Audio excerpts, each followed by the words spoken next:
Hello everyone, welcome to my studio. A very icy day here in northeastern PA. We're in something of an ice storm, so I don't know how long internet's gonna last.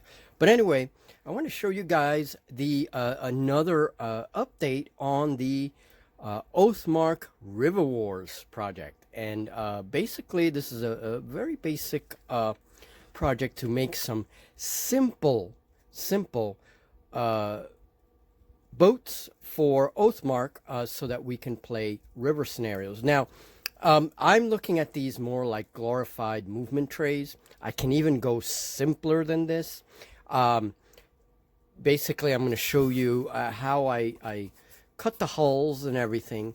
And basically, if I wanted to make it even simpler, I could just line this up with craft sticks, give it a paint job, like some wood job, a paint job, and whatever, paint some details on it. And that's it. I have my boat river tray, right? It can be as simple as that. But I wanted to go a step further without actually making really complicated models like I normally do. So first, let me show you the boats. Here's this one here, and this is one of Julie's. Okay, and you can see I put clothespins and craft sticks, and then there's these little platforms here. I'll explain what that is later. And I haven't done anything with the front on this one, but basically all this wood strengthens the cardboard and makes it nice and heavy so that it stabilizes it a bit. And so Julie chose the color, so you know, that's what she gets. And then this is a larger one. This is going to be like a dwarven type of vessel, and I have to paint details on this. I'm not quite finished. I have to do some dry brushing and you know, a little more painting. So this is not quite finished, but the idea is, let me see if I can get my movement tray. Here is a typical movement tray that I use, and the tray fits quite nicely in that middle section, and you can just picture all the dwarves here or whatever army. And then here we have these platforms. We use them to keep track of crew. We either use a dice, or we'll use little crew chips to keep track of the crew because that's important in Oathmark. Now, in other games, we could use dice for hull points or something like that, right? And it does have a ram. This one does have a ram. And I'm going to add some more details. It's not quite finished, but almost, okay? And then this is the one I'm working on today.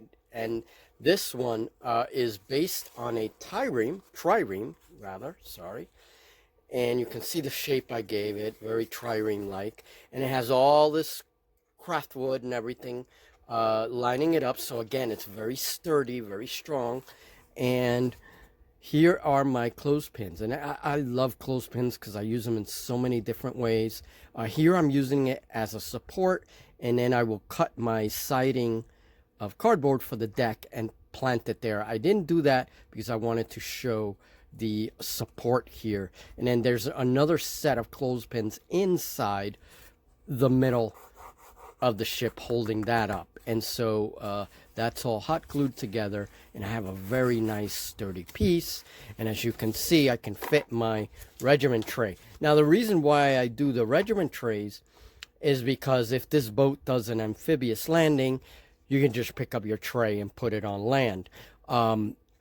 If we're just doing a river battle, we could just line up our troops right here, and this is our regiment tray, right? And again, you see the platforms here for our crew counter. So this one I really like, and this is, I'm going to make another one of these, and you can see a little flag there. I'm not going to add any masts or oars or anything like that.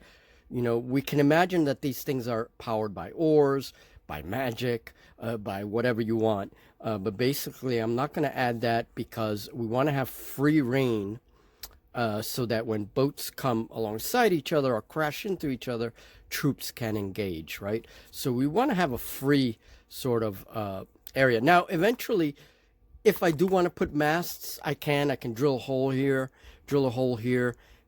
put my masts and make them removable so that they can come off. But for now, that's just added work. Here's where the anchor is going to go, and I am going to add an anchor on all the boats with some chain, and that's going to adorn it quite nicely.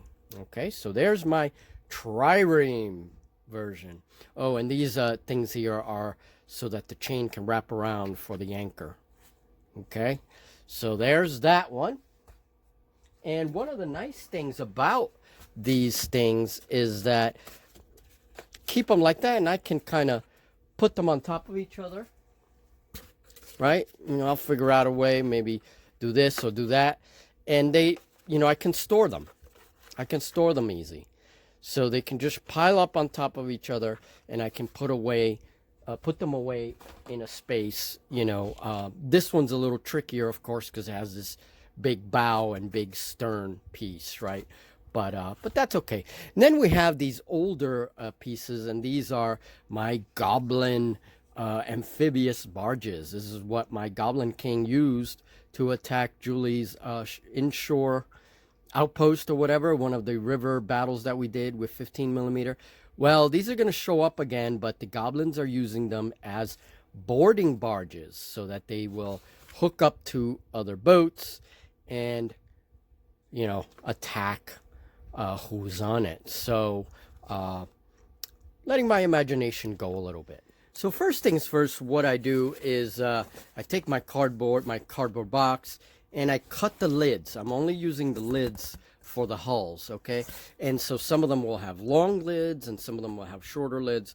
So I cut them, and that's what I use for my hull. And then I take my marker, and online I look for, usually you can find them on Pinterest, but anywhere, you know, if you Google it, hulls for ships, for boats, for ancient boats, whatever it is. This was based on a monitor because I like the whole hull shape.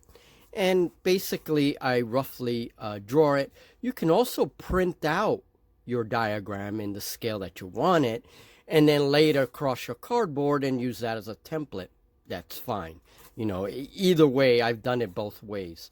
But for this, I'm kind of doing this by hand. And then I come out with my, once I've drawn it, I use my rulers. Once I draw it, I then cut it with an X-Acto blade or scissors, but an X-Acto blade works best.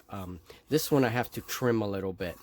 And then what I do is I mark the size for the trays, for the regiment trays. That's important because I need the middle of the boat to be where the unit is, right?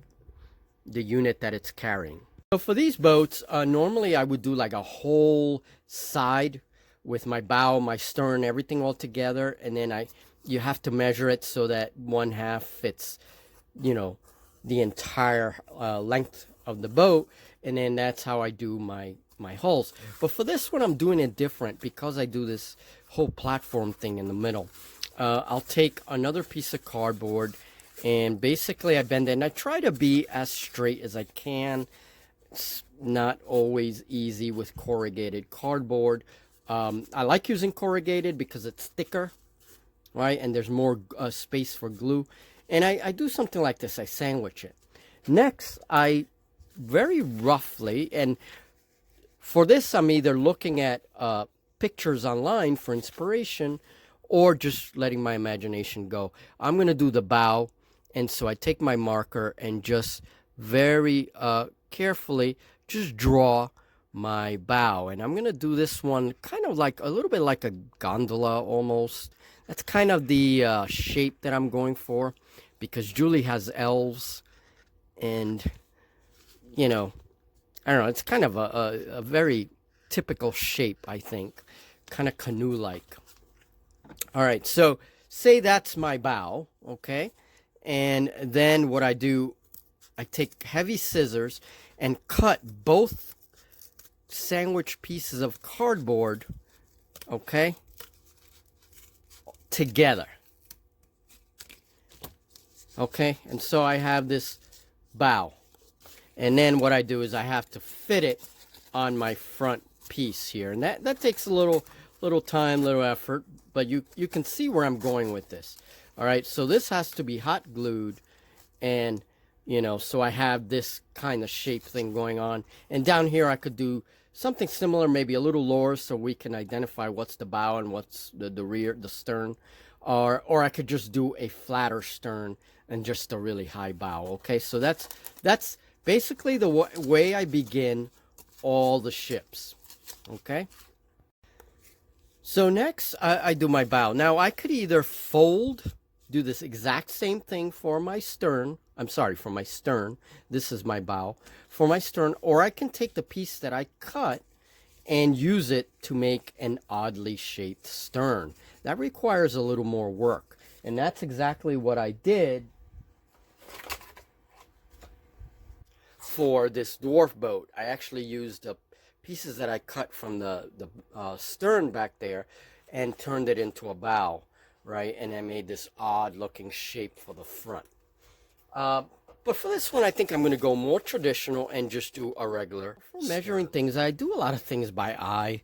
I don't know if good or bad, or, you know, maybe I'm just a poor modeler. But one of the things I do to speed things up and to help, you know, so that the process is not too complicated, I simply mark the line using my bow, right? How thick my stern is going to be.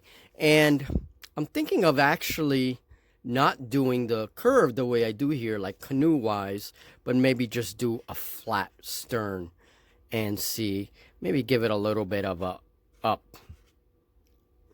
level here and see how that looks. And a lot of this is by trial and error, because, you know, sometimes I don't like a certain shape, and so I'll have to do it over, right?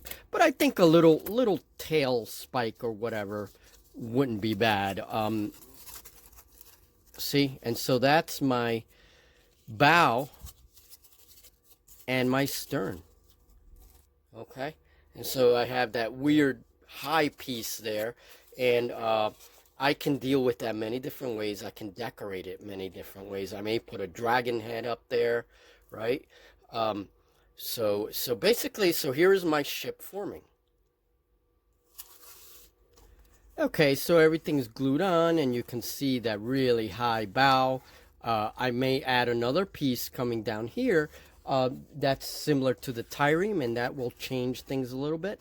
Or you can give it an angle if you want to. There are ways to cut it to give it a little bit more of an angle. I'm kind of doing it all straight. And again, this is just to make things as easy as possible, but give these glorified movement trays some detail, you know, make them three-dimensional. So now that I've done that, I have my bound stern. I try to work with one piece of cardboard as much as possible, and from here I can probably take out 2 hulls. So again, this is what I do. I'm gonna mark it here.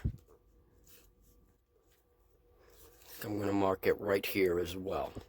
I'm looking because what I do is I fit the corrugation of one cardboard into the slots of the other. If you can see, there are little slots there. And so I try to fit one cardboard into there, and it really produces a nice continuous piece, you know, a nice fit.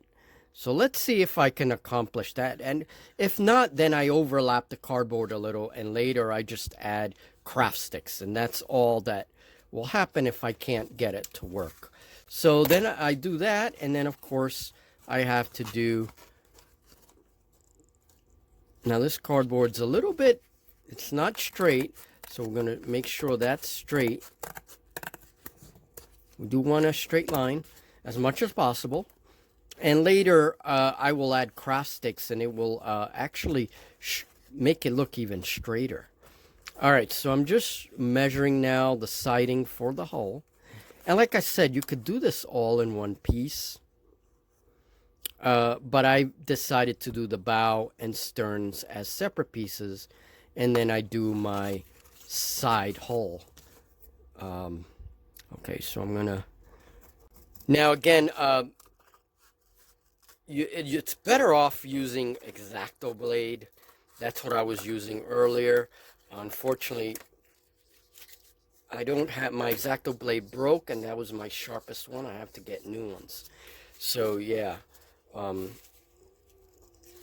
Okay, let's see if I can. Okay, so you can kind of see where I'm going with this. I'm actually fitting the corrugation parts into each other, and then I'm going to do the same on the other side. Now it's a little bit bigger, so I'm going to trim it down to size. Okay, and so I have my boat formed. I'm going to add a little bit more hot glue here, cover up those edges, right? And then what I'm going to do, I don't worry about any of this corrugation just yet. I'm going to be doing the middle part here, and I work on one side at a time. So there will be a raised platform here. That's where my miniatures are going to go. If I wanted to, I could keep one side just really low and then not put a middle platform. That'll make it even easier, and just seal this off and then put my figures here, right? And then seal off the bow and everything, and just put my figures here and leave it like that. You know, that's a way of dealing with it as well. But I'm going to do the little raised platform in the middle like I've been doing with all the ships, and that'll give the tray of figures, you know, not a good amount of room. So to start sealing my bow, I want to add some craft sticks. That really strengthens the cardboard, gives it some detail. And so sometimes these craft sticks are bent, so you just got to be careful like which way you put them. But I'm going to do that first, right at that corner. And then I take my cutters, and I use the whole craft stick. I don't like measure every stick. I use the whole craft stick, then use the whole edge, and that's how I take my measurement. It makes it so much quicker. And now I'm going to angle this a little bit. And sometimes it comes off, and then I'll just reglue it. But there you see how I do that. And that kind of helps so that the craft stick is the same angle as, you know, the bow that it's protecting. So I'm going to continue going up, and they don't have to be like touching each other. I can space them if I want, you know, whatever the case may be. But I start with my craft sticks. Once I'm finished with that boat, it's going to look something like this. So like if this is a trireme, this would be a bireme. Biremes were smaller, and a bireme and trireme, that just refers to the number of deck oars that were present in the ship. So trireme would be 3 decks of oars, biremes 2 decks of oars, etc. It's really irrelevant here because I'm not going to put any oars, despite the fact that it would look really cool. I'm just not going to do it. I'm going to make 6 of these boats. I already have 4, so you know, want to keep the workload under as much as possible. So this one's almost finished, and this one is on its way. I'm doing the craft stick step. Okay, so that's going to be another video. I just wanted to show you guys very quickly a little bit more in depth how I'm making these boats. And believe me, like I said, you can just take this piece, line everything with craft sticks, paint it nicely with brush. You can simulate wood, whatever you want. You can even use these corrugated areas here, give it a good dry brush, and you could just use the boat, not even go through all this, and you have yourself a glorified, you know, movement tray. But I'm going to go a little bit more. I want something a little more three-dimensional, right? And then the other thing is, of course, these can stack on top of each other, so that is very good for storage. I may do water effects, a water effects base for each one, and I'll show you guys. I use temporary mounting medium, and I've been using that more and more lately, and I can literally just stick the boat to the tray, to the water effect, while we're playing, and then just take it off, remove it once we're done. And you know, this way it helps so that I don't have these big wide bases getting in the way on the shelves. You know, I can just take it off, but it does look good on the tabletop. So that's it, guys. And of course we can go as complex as we want with okay boats. And this was a boat that took 3 weeks to complete. And this is in my channel. It's on a video. I have like 5 or 6 videos showing how I made each step. There are these sails, right? The sails with all the rigging. I use felt sails, and I have a way of literally sewing the sail to the mast using wire. And that's just a technique that I learned, and it works really, really well. And you can get that wire and secure your sail without having to glue it. And this boat has handmade miniature cannon, which I remove. And the interesting thing is you also have places inside the boat. So I can remove the top deck, right? And this deck also comes off. And there's spaces to hide objective markers or whatever. I even have a spinning wheel there, right? And then the rudder sail, which also spins, you know, it turns, it has mobile, and all of that comes off, and it reveals another chamber in there. Then I have a removable lifeboat as well, and this was done with craft sticks, foam, cardboard, buttons, just anything I can find, basically junk, to get the different shapes that I wanted. This was a mega project, and I may do another one of these boats. This one's for Frostgrave, and for we used it in Ghost Archipelago. This was Julie's base, but we can play a variety of different games on something this big. So there will be another boat coming that big, but that's going to be a mega project, and I'm not really ready for that yet. So just to show you guys how complex projects can be. Okay, and I used a Spanish galleon, mixed it with like a carack, and that was what I used for inspiration. But that gives you an idea, a sense of the you know, the immensity of the project. It was a very, very cool project though. So all right, and those masts are really high. You can see them there. There go all the rest of the rigging and the masts. All right, folks, thank you very much for being a part of this channel and for listening. And now I'm gonna end this video. Have a great day, folks. Don't forget, this Sunday is the Martin and Julie chat, and I will be updating on all these projects. Hopefully show the finished products. Have a good one.